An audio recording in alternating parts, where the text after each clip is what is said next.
Hello friends, मेरा नाम है दिनेश पवार और मैं आपका स्वागत करता हूं संतोष एंड साइंस एग्रीकल्चर क्लासेस में। आज हम इस वीडियो के अंदर बात करने वाले हैं जैव उर्वरक या फिर बायो फर्टिलाइज़र्स के बारे में। ये एक ऐसा टॉपिक है जो आप चाहे कोई भी एग्ज़ाम दे, चाहे आप जेट, आईसीआर, बीएचयू, चाहे आईबीपीएस की तैयारी कर रहे हैं या फिर आप आने वाले एग्ज़ाम एसीएफ या फॉरेस्ट रेंजर की तैयारी करना चाहते हैं, चाहे एग्ज़ाम कोई सा भी हो, ये टॉपिक बहुत ही इम्पोर्टेंट बन जाता है। रीज़न इतना सा है कि आज इस टाइम में जब केमिकल से भरे हुए इतने सारे सब्सटेंसेस मार्केट के अंदर आ चुके हैं जिससे हमारी हेल्थ ख़राब हो रही है, प्लांट्स को नुकसान हो रहा है, एनवायरनमेंट को नुकसान हो रहा है, ऐसे टाइम में जैव उर्वरक या बायो फर्टिलाइज़र हमें एक ऐसी चीज़ प्रदान करता है जिससे हम बिना केमिकल्स के प्लांट्स को न्यूट्रिएंट्स प्रोवाइड कर सकते हैं। ठीक है, तो चलिए आइए देखते हैं कि ये बायो फर्टिलाइज़र आखिरकार होता क्या है। तो सबसे पहले तो हम इस वर्ड को तोड़ कर देख लेते हैं कि इसका मतलब क्या है। बायो जिसका मतलब होता है लाइफ या लिविंग, मतलब जीवन, और फर्टिलाइज़र की बात करें तो इसका मतलब है एक ऐसा पदार्थ जो पौधों को क्या करता है, पोषक तत्व देता है। Okay, any substance which provide nutrients to the plants. ठीक है, तो हम अगर इन दोनों को जोड़ दें तो क्या बनता है, ऐसे लिविंग ऑर्गेनिजम्स जो क्या करते हैं, पौधों को न्यूट्रिएंट्स प्रोवाइड करते हैं, उन्हें हम क्या कहेंगे, बायो फर्टिलाइज़र। सिंपल सा कॉन्सेप्ट है। डेफिनेशन अगर आप बुक्स के अकॉर्डिंग देखना चाहें तो डेफिनेशन भी सिंपल से ही है। क्या कहेंगे हम, it is a formulation of living micro organisms, जो छोटे छोटे सूक्ष्म जीव हैं, जैसे बैक्टीरिया हो गया, फंजाई हो गया, एल्गी हो गया, कुछ ऐसे हमारे क्या है माइक्रो ऑर्गेनिजम्स हैं, उनका फॉर्मुलेशन है इन a soluble form which can be applied to the plants which increase their growth and development। Okay, तो सिंपल सी ये 3-4 लाइनें हमें इसकी डेफिनेशन के लिए ध्यान रखनी है। और अगर हम बात करें मार्केट में बायो फर्टिलाइज़र किस फॉर्म में अवेलेबल है, तो ये हमारे लिए मार्केट में लिक्विड फॉर्म में भी अवेलेबल है जिसे हम स्प्रे कर सकते हैं, या फिर ये पाउडर फॉर्म या सॉलिड फॉर्म में भी प्रेजेंट होता है जिससे हम सीड ट्रीटमेंट आसानी से कर सकते हैं। ओके, चलिए नेक्स्ट देख लेते हैं। बायो फर्टिलाइज़र्स जो हैं ये हमारे लिए इम्पोर्टेंट पार्ट इसलिए रखता है क्योंकि ये ऑर्गेनिक फार्मिंग में यूज़ किया जाता है। ओके, क्यों करेंगे, क्योंकि इसके अंदर कोई केमिकल्स प्रेजेंट नहीं होते हैं। ओके, सेकेंडरी हम बात करें, जब केमिकल्स ही नहीं हैं तो क्या ये प्लांट्स के लिए हार्मफुल होगा, क्या नहीं होगा, और एनिमल्स के लिए भी ये हार्मफुल नहीं होता है। ओके, पिछली स्लाइड में हमने बात करी थी कि ये सॉलिड और लिक्विड दोनों फॉर्म में अवेलेबल है, इसीलिए हम इसे अलग अलग टाइम पर हमारी क्रॉप के अंदर भी यूज़ कर सकते हैं। जैसे सॉलिड फॉर्म है तो उसको हम सोल्यूबल करके और क्या करेंगे, सीड ट्रीटमेंट कर सकते हैं, या फिर सॉलिड फॉर्म को सॉइल के अंदर अप्लाई कर सकते हैं तो सॉइल एप्लीकेशन कहा, या फिर अगर लिक्विड फॉर्म है तो उसको हम डाइल्यूट करके और हमारी क्रॉप्स पर स्प्रे भी कर सकते हैं, तो वो क्या हो गया, प्लांट एप्लीकेशन हो गया। ठीक है, तो इस तरह से हम अलग अलग टाइम पर बहुत आसानी से इनका यूज़ कर सकते हैं। और अगर बात करें कि आखिरकार ये बायो फर्टिलाइज़र सॉइल में हमारे लिए करते क्या है, तो बहुत ही इम्पॉर्टेंट चीज़ दोस्तों आपके एग्ज़ाम के लिए आ रही है कि ये जो बायो फर्टिलाइज़र्स है ये किसी न्यूट्रिएंट को रिलीज़ नहीं करते हैं, इनके अंदर कोई न्यूट्रिएंट प्रेजेंट नहीं होता है।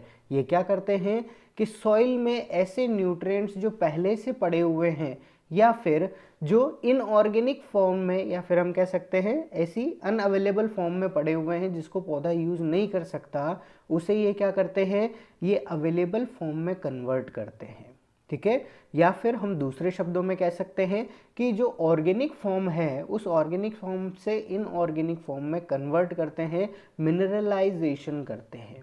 ओके, तो इस तरह से याद रखना है, जितने भी बायो फर्टिलाइज़र है वो ज़्यादातर क्या है, सोल्यूबल फर्टिलाइज़र्स हैं, मतलब ये सोल्यूबिलिटी को इंक्रीज़ करते हैं, ये प्लांट न्यूट्रिएंट्स को वहाँ पर रिलीज़ नहीं करते हैं। ओके, चलिए लास्ट में हम बात कर लें, तो इससे हमें फ़ायदा हो गया कि हमारी ना तो सॉइल ख़राब होती है, ना प्लांट्स पर नुकसान है, ना इससे प्लांट्स को खाने वाले जो ऑर्गेनिजम्स है, जो भी एनिमल्स है या ह्यूमन बींग्स हैं, उन पर भी कोई बुरा प्रभाव नहीं पड़ता है। ओके, चलिए इसके बाद हम बात कर लेते हैं एक ब्रीफ में क्लासिफिकेशन ऑफ बायो फर्टिलाइज़र्स के बारे में। तो क्लासिफिकेशन बहुत सिंपल सा है। इसके अंदर हम न्यूट्रिएंट्स के हिसाब से इसका क्लासिफिकेशन करते हैं। जैसे अगर नाइट्रोजन का अवेलेबिलिटी बढ़ा रहा है तो उसे हम क्या कहेंगे, नाइट्रोजन बायो फर्टिलाइज़र। सेकेंड आप देख रहे हैं फॉस्फोरस की अवेलेबिलिटी बढ़ा रहे हैं तो फॉस्फोरस बायो फर्टिलाइज़र। अगर पोटाश की बढ़ा रहे हैं तो पोटाशिक। जिंक या दूसरे माइक्रो न्यूट्रिएंट्स की अवेलेबिलिटी बढ़ाएंगे तो जिंक या माइक्रो न्यूट्रिएंट बायो फर्टिलाइजर्स। और लास्ट बहुत ही इंपॉर्टेंट, इस चीज़ को ध्यान रखें जो यहाँ पर दे रखी है, प्लांट ग्रोथ प्रमोटिंग राइजोबैक्टीरिया। जी हाँ, तो इसका जो फुल फॉर्म है ये एग्जाम में पूछा गया है बीएचयू में और जेट के अंदर। तो क्या पूछा था, पीजीपीआर का फुल फॉर्म क्या है, तो क्या है इसका, plant growth promoting rhizobacteria. I hope ये चीज़ बहुत सिंपल सी है, समझ में आ गई होगी। चलिए अब हम बात कर लेते हैं इसके बाद कुछ एग्जाम्पल्स जो कि हमें बायो फर्टिलाइजर्स के याद रखने हैं, जो हमें कंठस्थ होने चाहिए। आप किसी भी एग्ज़ाम की तैयारी करें ये चीज़ें आपको एटलीस्ट पता होनी चाहिए। ठीक है, चलिए बात कर लेते हैं सबसे पहले नाइट्रोजन बायो फर्टिलाइजर्स के बारे में। तो नाइट्रोजन के मेनली हमारे पास 3 तरह के बायो फर्टिलाइजर्स होते हैं। एक तो है कौन से, सिम्बायोटिक नाइट्रोजन फर्टिलाइजर्स, एक है हमारे पास फ्री लिविंग और एक कौन से हैं, एसोसिएटिव नाइट्रोजन बायो फर्टिलाइजर्स। इन तीनों में मेन डिफरेंस क्या है वो समझ लीजिए। एक तो है सिम्बायोटिक, सिम का मतलब साथ में और बायोटिक मतलब जीव। तो ऐसे जीव जो किसी दूसरे जीव के साथ रहकर नाइट्रोजन फर्टिलाइजर या नाइट्रोजन फिक्सेशन करेंगे उसे हम क्या कहेंगे, सिम्बायोटिक नाइट्रोजन फर्टिलाइजर्स। बहुत ही अच्छा इसका एग्जाम्पल जो है वो क्या है, राइजोबियम।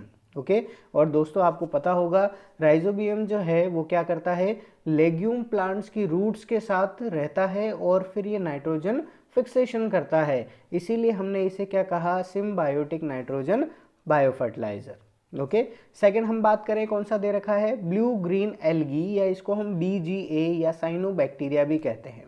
ठीक है, तो ये ब्लू ग्रीन एल्गी है, ये किसके साथ रहता है, हमारे जो अजोला है उसके साथ रहता है और राइस फील्ड के अंदर क्या करता है, नाइट्रोजन फिक्सेशन करता है। अगर ये चीज़ें आपको नहीं पता है तो घबराने की ज़रूरत नहीं, हम नेक्स्ट वीडियो बहुत ही जल्दी लेकर आएंगे जिसके अंदर हम नाइट्रोजन के बायो फर्टिलाइजर्स जो हैं उनको बहुत ही ब्रीफ में बहुत अच्छे से समझ के उसको हम पढ़ेंगे। तो अगर आपने इस चैनल को सब्सक्राइब नहीं करा है तो प्लीज़ इसे सब्सक्राइब कर लीजिए ताकि आने वाला ये जो वीडियो होगा नाइट्रोजन बायो फर्टिलाइजर्स का ये आपसे स्किप ना हो। ओके, चलिए नेक्स्ट देखें कौन से हैं, free living nitrogen bio fertiliser. बहुत ही सिंपल सा एग्जांपल ध्यान रखना है कौन सा है इसमें, एक तो क्लॉस्ट्रीडियम और एक है अजेटोबैक्टर। तो इसमें जो अजेटोबैक्टर नाम दे रखा है ये बहुत इंपॉर्टेंट है, ये हमसे प्री पीजी के एग्जाम में और नेट का एग्जाम होता है उसके अंदर भी पूछा हुआ है, तो चांसेस है कि ये एसीएफ या फॉरेस्ट रेंजर में पूछा जा सकता है। ठीक है, नेक्स्ट हम बात करें तो एसोसिएटिव का एग्जाम्पल आपको ध्यान रखना है कौन सा है, अजोस्पिरुलम। कौन सा है, अजोस्पिरुलम। ठीक है, चलिए नेक्स्ट हम बात करें फॉस्फोरस बायो फर्टिलाइजर्स के बारे में। तो फॉस्फोरस में हमें 2 चीज़ें ध्यान रखनी है, इसमें जो हमारे बायो फर्टिलाइजर है वो सोल्यूबलाइजिंग है और 2 टाइप के हैं, एक तो होता है बैक्टीरिया और एक कौन सा है, फंजाई। बैक्टीरिया की चीज़ ध्यान रखें तो हमें नाम ध्यान रखना है, मोस्ट इंपॉर्टेंट स्यूडोमोनास। क्या ध्यान रखेंगे, स्यूडोमोनास। तो फॉस्फोरस में पी है और स्यूडोमोनास में भी पी है, तो इससे हम उसको आसानी से ध्यान रख सकते हैं। ठीक है, और स्यूडोमोनास के साथ साथ बैसिलस भी फॉस्फोरस का सोल्यूबलाइजेशन करता है। लेकिन अगर हम फंजाई की बात करें तो फंजाई में भी हमें यही ट्रिक अपनानी है। फंजाई जो है फॉस्फोरस के लिए वो कौन सी है, पेनिसिलियम। ठीक है, तो इसको भी हम इससे ध्यान रख सकते हैं, पी से पी। और अगर फंजाई के एसोसिएशन की बात करें तो एक बहुत ही इंपॉर्टेंट नाम आता है कौन सा, वैम का, VAM। ओके, इसका फुल फॉर्म क्या है, वेसिकुलर एरबैस्कुलर माइकोराइजा। तो इसे भी हम आने वाले नेक्स्ट वीडियो के अंदर बात कर लेंगे।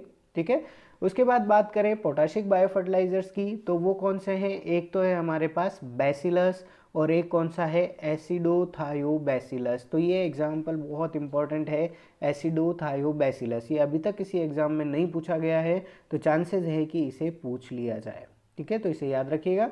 फिर हम बात करें कौन से हमारे जिंक बायो फर्टिलाइजर्स या माइक्रोन्यूट्रिएंट बायो फर्टिलाइजर्स, तो वो कौन से हैं, बैसिलस और स्यूडोमोनास। सेम वही जो किसके अंदर थे, फॉस्फोरस के अंदर। तो ध्यान रखेंगे फॉस्फोरस के बायो फर्टिलाइजर माइक्रोन्यूट्रिएंट्स का भी सोल्यूबलाइजेशन करते हैं। ओके।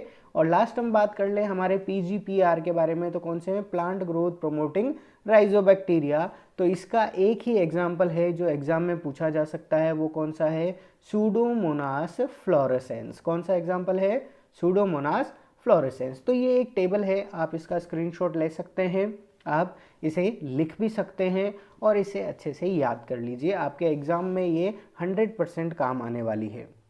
ओके, तो चलिए इसी के साथ इसे ख़त्म करते हैं। अगर आपको ये वीडियो अच्छा लगा है तो इसे लाइक ज़रूर कर दें। अगर आप चाहते हैं कि आपके फ्रेंड्स भी तैयारी कर रहे हैं तो उनके साथ शेयर ज़रूर करें। कमेंट करके मुझे ज़रूर बताएं कि आपको वीडियो कैसा लगा, और एट लास्ट इस चैनल को सब्सक्राइब करना ना भूलें ताकि आगे आने वाले और भी अच्छे वीडियोज़ आप स्किप नहीं करें। Thank you.